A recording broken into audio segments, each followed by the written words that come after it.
warahmatullahi wabarakatuh. Saya Santika dari kelas 2A Pendidikan Non-Formal dengan NPM A1J022037 dari Fakultas Keguruan dan Ilmu Pendidikan Universitas Bengkulu. Sini saya akan menjelaskan tentang bab 1, yaitu konsep dasar manajemen pendidikan. Dosen pengampu Dr. Muhammad Kristiawan MPD. Di sini ada 7 pembahasan yang akan kita bahas. Pertama, pengertian manajemen pendidikan. Yang kedua, unsur-unsur manajemen pendidikan. Yang ketiga, tujuan dan manfaat manajemen pendidikan. Yang keempat, pembagian manajemen pendidikan. Kelima, komposisi keterampilan manajemen. Keenam, ruang lingkup manajemen pendidikan. Yang ketujuh, prinsip-prinsip manajemen pendidikan. Baiklah teman-teman, kita memasuki materi kita yang pertama, yaitu tentang pengertian manajemen pendidikan. Pasti teman-teman di sini sering kan mendengar kata manajemen pendidikan, tapi teman-teman belum tahu apa sih pengertian manajemen pendidikan. Baiklah, saya akan menjelaskan apa itu tentang manajemen pendidikan. Manajemen pendidikan itu adalah suatu kegiatan atau rangkaian kegiatan yang berupa proses pengelolaan, usaha kerjasama kelompok manusia yang tergabung dalam organisasi pendidikan untuk mencapai tujuan pendidikan yang telah ditetapkan sebelumnya, dengan memanfaatkan sumber daya yang ada dan menggunakan fungsi-fungsi manajemen agar tercapainya tujuan secara efektif dan efisien, teman-teman. Baiklah teman-teman, selanjutnya kita memasuki unsur-unsur manajemen pendidikan. Unsur-unsur manajemen pendidikan itu terdiri dari 7M plus 1I, yaitu yang pertama, man. Man itu berperan sebagai manusia power dalam organisasi atau perusahaan. Yang kedua, material. Material itu digunakan sebagai proses proksi dalam suatu perusahaan atau organisasi. Yang ketiga, mesin. Mesin merupakan kebutuhan pokok dalam melancarkan jalannya suatu organisasi. Yang keempat, money atau uang. Uang merupakan modal. Yang kelima, metode. Pemilihan metode yang tepat dapat dipergunakan sebagai aturan atau cara-cara tertentu yang bertujuan menghindari terjadinya inefisien atau pemborosan. Yang keenam, ada market. Market adalah tempat bertemunya penjual dan pembeli untuk mengadakan transaksi. Yang ketujuh, minus.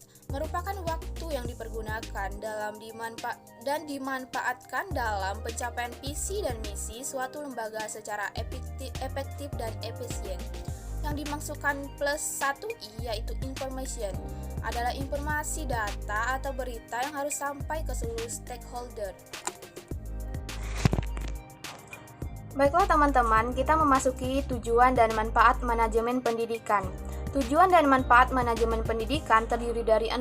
Yang pertama yaitu terwujudnya suasana belajar dan proses pembelajaran yang aktif, inovatif, kreatif, dan menyenangkan.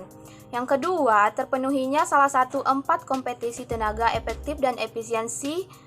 Yang ketiga, terciptanya peserta didik yang aktif mengembangkan potensi dirinya untuk memiliki kekuatan spiritual, keagamaan, pengendalian diri, kepribadian, kecerdasan, akhlak mulia, serta keterampilan yang diperlukan dirinya, masyarakat, bangsa, dan bernegara. Yang keempat, yaitu tercapainya tujuan pendidikan secara efektif dan efisiensi.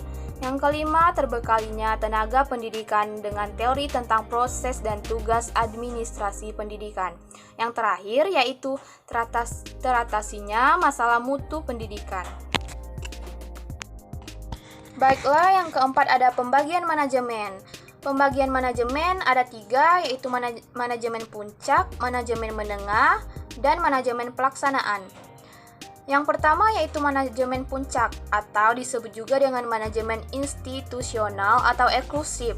Terdiri dari dewan direktur, direktur utama, atau CEO.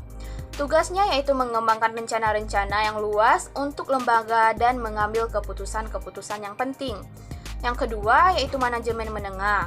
Manajemen menengah ini sering disebut juga dengan manajemen administratif, terdiri dari pimpinan pabrik atau para manajer divisi.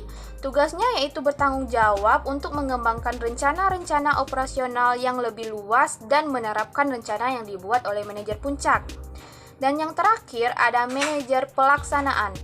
Sering disebut juga dengan manajemen penyedia atau supervisory manajemen. Tugasnya yaitu bertanggung jawab untuk melaksanakan rencana-rencana yang dibuat oleh para manajer penengah. Baiklah, yang kelima ada komposisi keterampilan manajemen. Yang pertama yaitu keterampilan teknik atau technical skill, merupakan kemampuan untuk menggunakan alat-alat, prosedur, teknik suatu bidang khusus, ahli bedah, teknik pemusik, dan akuntansi. Yang kedua yaitu keterampilan manusiawi atau human skill, merupakan untuk bekerja dengan orang lain, memahami orang lain dan mendorong orang lain lebih baik sebagai perorangan maupun kelompok. Yang ketiga, keterampilan konseptual, merupakan kemampuan mental untuk mengkoordinasi dan memandukan semua kepentingan kegiatan organisasi. Organisasi di sini yang dimaksud yaitu yang pertama melihat organisasi secara langsung, yang kedua memahami perubahan pada setiap bagian yang dapat mempengaruhi organisasi. Kita memasuki yang keenam yaitu prinsip-prinsip manajemen pendidikan. Douglas merumuskan prinsip-prinsip manajemen pendidikan yaitu yang pertama memprioritaskan tujuan di atas kepentingan pribadi dan kepentingan mekanisme kerja.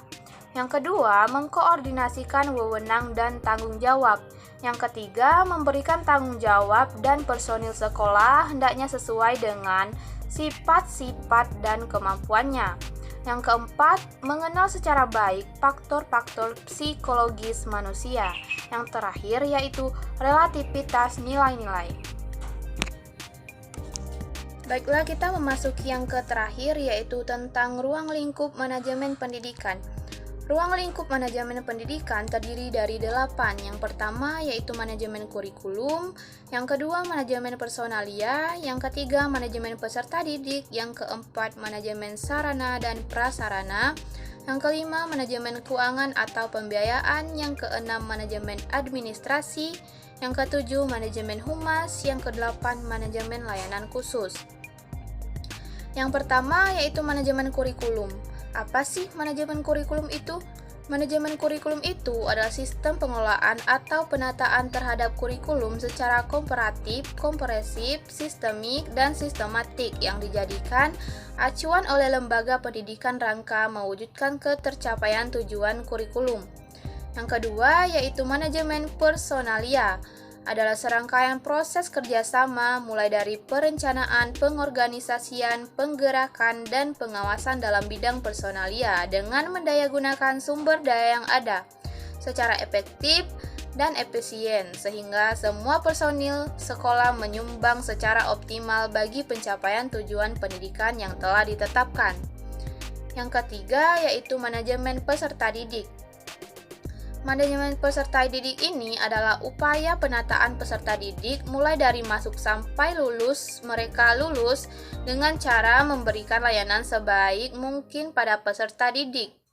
Yang keempat yaitu manajemen sarana dan prasarana. Adalah suatu kegiatan bagaimana mengatur dan mengelola sarana dan prasarana pendidikan secara efisien dan efektif dalam pencapaian tujuan yang telah ditetapkan. Yang kelima yaitu manajemen keuangan atau pembiayaan. Adalah serangkaian kegiatan perencanaan, melaksanakan dan mengevaluasi serta mempertanggungjawabkan pengelolaan dana secara transparan kepada masyarakat dan pemerintah.